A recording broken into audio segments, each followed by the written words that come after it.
इसी प्रकार ज्योतिष एवं आध्यात्मिक प्रसंगों को श्रवण करने के लिए मेरे YouTube चैनल को सब्सक्राइब करके बेल आइकन को अवश्य दबा दें।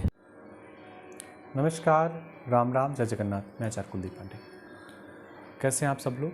निश्चित आप सब लोग बहुत अच्छे होंगे और आगे भी अच्छे रहेंगे, ऐसी हमारी आप सबको बहुत बहुत शुभकामनाएं।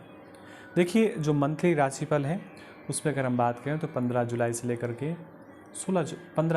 के 16 जुलाई 2024 के मध्य में सूर्य मिथुन राशि पर होंगे। तो ऐसी स्थिति पर मीन राशि वालों के जीवन में क्या क्या घटेगा और उन्हें क्या उपाय करना चाहिए, ये सब हम यहाँ पर चर्चा करेंगे। देखिए, मीन राशि यहाँ पर है और सूर्य की बात करें 1 2 3 4, सूर्य मीन राशि से चौथे भाव पर बैठा हुआ है। देखिए, चौथा भाव अगर हम प्रमुख रूप से बात करें तो जल का भाव होता है। अगर राशियों को न देखें, चंद्रमा से चौथा भाव जल का भाव होता है और जल के भाव में सूर्य बैठ जाए तो अपने आप को भी कमज़ोर करेंगे, जल को भी डिस्टर्ब करने का प्रयास करेंगे। यानी कि अगर ओवरऑल बात करें तो इस समय जो सूर्य बैठे हैं मीन राशि चतुर्थ भाव में, ये सूर्य थोड़े से कमज़ोर हैं मीन राशि वालों के लिए। और जब ऐसी स्थितियां होती हैं तो कई बार ऐसे व्यक्तियों को अपने बंधुओं से स्नेह प्राप्त नहीं होता, स्पेशली माता से, भाई से, और जो बहुत निकटतम के लोग होते हैं इनसे थोड़ा सा स्नेह प्राप्त नहीं हो पाता। उसका कारण क्या है? यहाँ पर चतुर्थ भाव में, चौथे भाव में, सुख के भाव में, माँ के भाव में, परिवार के भाव में सूर्य बैठ करके इन सब चीज़ों को जला करके नष्ट करने का पूरा प्रयास करते हैं। तो ऐसी स्थितियां इस महीने आपके जीवन में घटित हो सकती हैं, घट सकती हैं। आप अगर होशियार नहीं रहे तो आपको अपमान का भी सामना करना पड़ सकता है। अगर आप थोड़ा सा अलर्ट नहीं रहे तो आपके मान को भी चोट पहुंच सकती है, वो इस महीने देखा जा सकता है। आपके जो शत्रु हैं वो थोड़े से आपके ऊपर इस महीने हावी रह सकते हैं। इसलिए निवेदन है आपसे कि प्रयास करें कि किसी से भी शत्रुता ना करें। ऐसा आप बिल्कुल भी ऐसा प्रयास करें।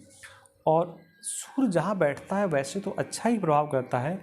आपकी राशि से सूर्य चतुर्थ भाव में बैठा है तो आपके कार्य क्षेत्र को बढ़ाने का प्रयास करेगा, आपके व्यापार को बढ़ाने का प्रयास करेगा, आपकी कर्म की स्थितियों को बढ़ाने का प्रयास करेगा। इसमें कहीं कोई संदेह नहीं है।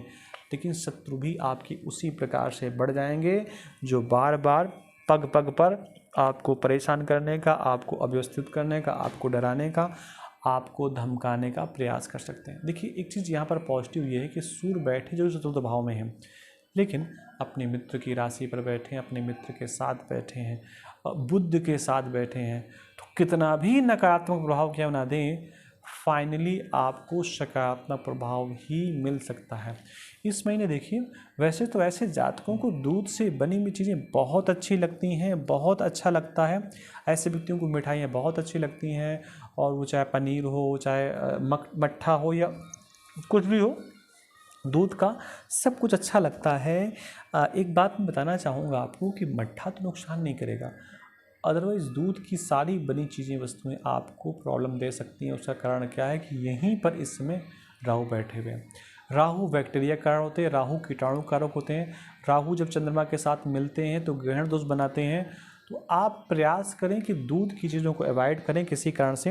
अगर आपको उनको करना भी पड़ रहा है, उनको स्वीकार भी करना पड़ रहा है, तो ऐसी स्थिति पे दिन में ही दूध की वस्तुओं का सेवन करें। अंधेरा होने के बाद दूध की वस्तुओं का उपयोग बिल्कुल भी ना करें, क्योंकि चंद्रमा इस समय आपका कमज़ोर स्थिति पर है, अव्यवस्थित स्थिति पर है। ऐसा इस जन्म कुंडली के हिसाब से देखा जा रहा है। राहु के आगे मंगल बैठे हुए हैं, उसके बाद गुरु बैठे हैं, तो तात्कालिक स्थितियां तो अच्छी नहीं होनी है, लेकिन आगे चल कर के ये स्थितियां आपकी बेटर हो सकती हैं, शुभ हो सकती हैं। देखो, ग्रहण दोष लगा है। ग्रहण दोष जब भी किसी जीवन में आता है, किसी के भी जीवन में आता है, और जिस भाव पे बन रहा होता है उस भाव को अव्यवस्थित करता है। अब चंद्रमा से तो वैसे ये लग्न भाव का है, राशि के हिसाब से देखें तो 12वें नंबर की राशि पर बैठा हुआ है। इसका मतलब ऐसे व्यक्ति की नींद को अव्यवस्थित ये चंद्रमा कर सकता है, इसलिए बहुत आपको अलर्ट रहने की आवश्यकता है। आप शिव की अगर आराधना करते हैं तो भयंकर से भयंकर विष दोष भी शिव के निकट आकर के वो ठंडा पड़ जाता है, उसका अपना कोई प्रभाव नहीं होता।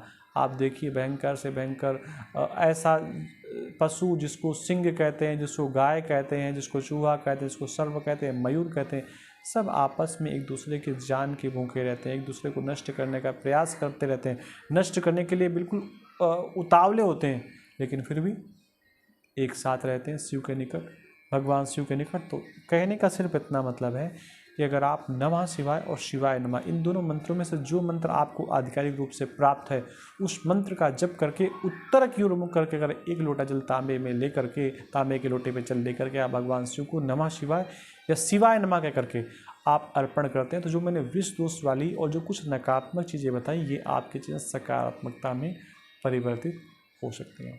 तो आज के संस्करण में इतना ही। आप सब लोग प्रसन्न रहें, हैप्पी रहें, खुश रहें। कुछ पूछना हो आप तत्काल हमें कॉल कर सकते हैं, व्हाट्सएप कर सकते हैं। और आप सबको राधे कृष्ण, नमस्कार, जय जगन्नाथ।